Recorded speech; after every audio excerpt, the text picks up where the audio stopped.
Aujourd'hui, on va parler de la fibromyalgie. Reconnue par l'OMS depuis 1992, c'est une pathologie chronique caractérisée par des douleurs diffuses persistantes et une sensibilité à la pression. En France, elle concerne environ 2% de la population, dont 80% de femmes, et sa fréquence est maximale entre 40 et 50 ans. Le plus souvent, ces douleurs sont associées à d'autres signes évocateurs comme une fatigue intense, de l'anxiété ou encore des troubles du sommeil.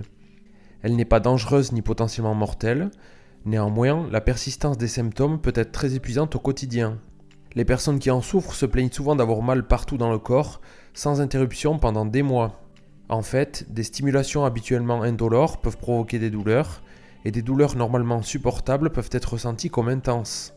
Quoi qu'il en soit, depuis une vingtaine d'années, des études sont menées pour mieux comprendre la maladie, longtemps étiquetée comme féminine et catégorisée comme d'origine psychosomatique.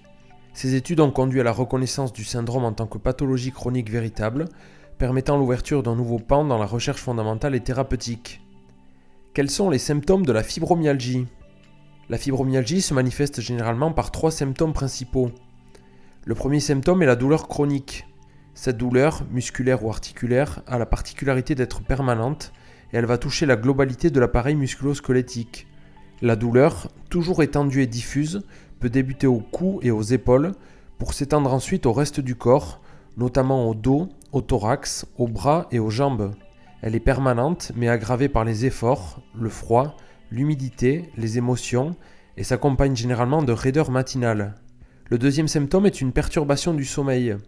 Cela peut être des difficultés d'endormissement, un ou plusieurs réveils nocturnes ou un réveil trop précoce le matin. Ces troubles nocturnes donnent l'impression d'avoir un sommeil non récupérateur et non reposant et retentissent évidemment sur la qualité de la journée qui suit. Le troisième symptôme est une fatigue chronique. En effet, même si une personne fibromyalgique va passer une bonne nuit, elle va quand même être fatiguée le lendemain au réveil comme si elle n'avait pas dormi. Bien entendu, ces 3 symptômes sont les principaux, mais à côté de ça, on retrouve aussi une liste d'innombrables symptômes secondaires qui limitent les activités quotidiennes et professionnelles, comme par exemple des migraines, des vertiges, des troubles gastro-intestinaux ou encore des troubles psychiques avec de l'anxiété et de la dépression. Et évidemment, les symptômes sont variables d'une personne à une autre et peuvent évoluer dans le temps. Quelles sont les causes de la fibromyalgie ? Les causes exactes de la fibromyalgie ne sont pas complètement comprises, mais il est probable qu'elles impliquent une combinaison de facteurs génétiques, biologiques, psychologiques et environnementaux.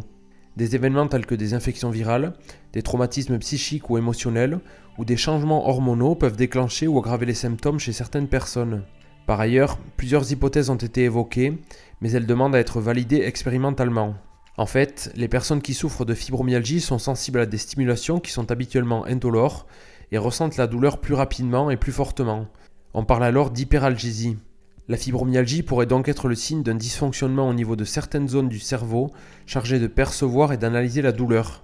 Certains chercheurs pensent que les troubles du sommeil observés dans ce syndrome sont présents avant l'apparition des symptômes douloureux et pourraient en être la cause puisque le manque de sommeil réparateur entraîne des troubles dépressifs et une plus grande sensibilité à la douleur. Enfin, il semble que la fibromyalgie puisse apparaître à la suite d'un traumatisme psychique type accident, rupture, décès, mais aussi à la suite d'un accouchement, d'un surmenage ou d'une infection sévère.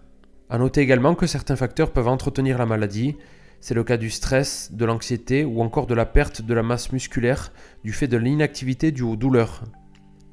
Quel est le diagnostic de la fibromyalgie ? Il n'existe pas de test spécifique pour diagnostiquer la fibromyalgie. Le diagnostic est souvent basé sur les symptômes rapportés par le patient, ainsi que sur l'exclusion d'autres conditions médicales qui pourraient causer des symptômes similaires. Les critères diagnostiques comprennent la présence de douleurs généralisées depuis au moins 3 mois et une sensibilité accrue à la pression sur certains points du corps appelés points sensibles. La pression de certaines zones, soit spontanément douloureuse, soit indolore, peut réveiller une douleur importante qualifiée d'exquise.